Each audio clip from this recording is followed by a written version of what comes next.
And this video is to talk about variables and constants. So if you've done a bit of programming, you'll be familiar with the idea of a variable.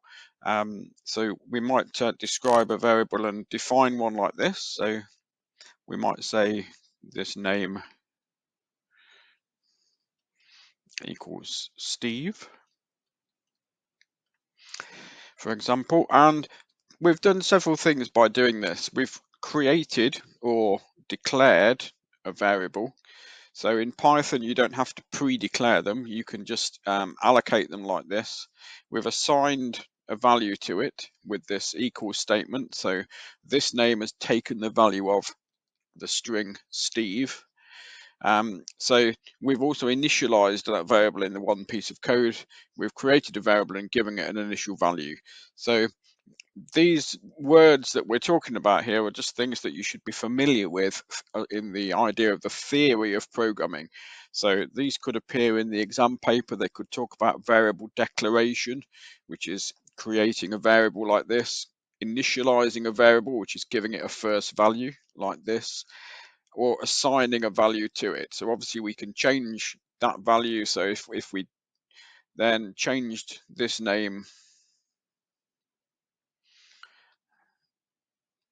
to a different name, this name would then take the value of Dave, and that would be an assignment, a new assignment of a value to that variable.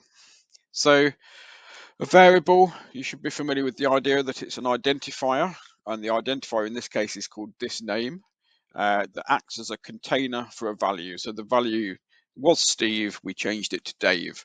So the container for the variable, you can look inside it to see what it is, you can change it, you can give it an initial value, you can give it, you can add to its value, anything like that with a variable.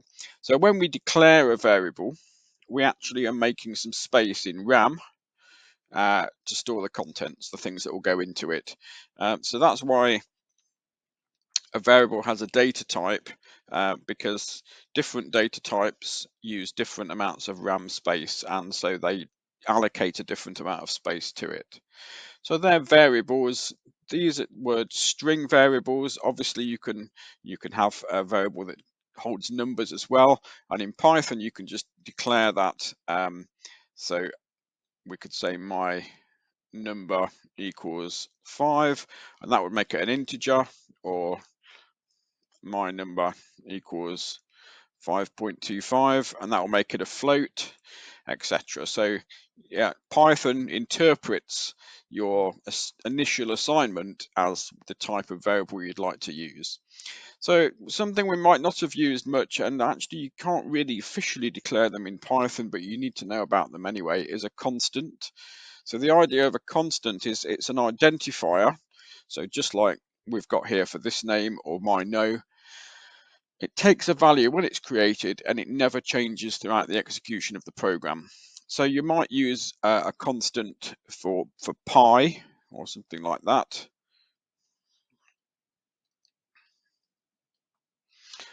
So we could do that. We could have a constant for something like the speed of light, perhaps, or we could have a constant called gravity. And we could make it equal to the right kind of value, and that value, those values, because they're defined as constants, they won't change, or they shouldn't change throughout the program. So that's a constant. So the only difference in Python, usually it's conventional to use capitals for a constant, but they don't actually prevent you from changing those values. Some languages will prevent you from changing the language, from changing the value. Some programming languages stop you from doing so once it's a constant that's been declared. Python doesn't do that, but it does allow you to use capital letters, and you could also put them in a separate module if you wanted to and have all of your constants there for your program. So that's variables and constants. We've talked about declaring, the idea of making the variable, creating the variable, initializing, giving it a first value, and assigning, giving it a new value using the equals statement. So equals literally meaning takes the value of this name, takes the value of Dave, Mino takes the value of 5, and that's assignment. And that's variables and constants.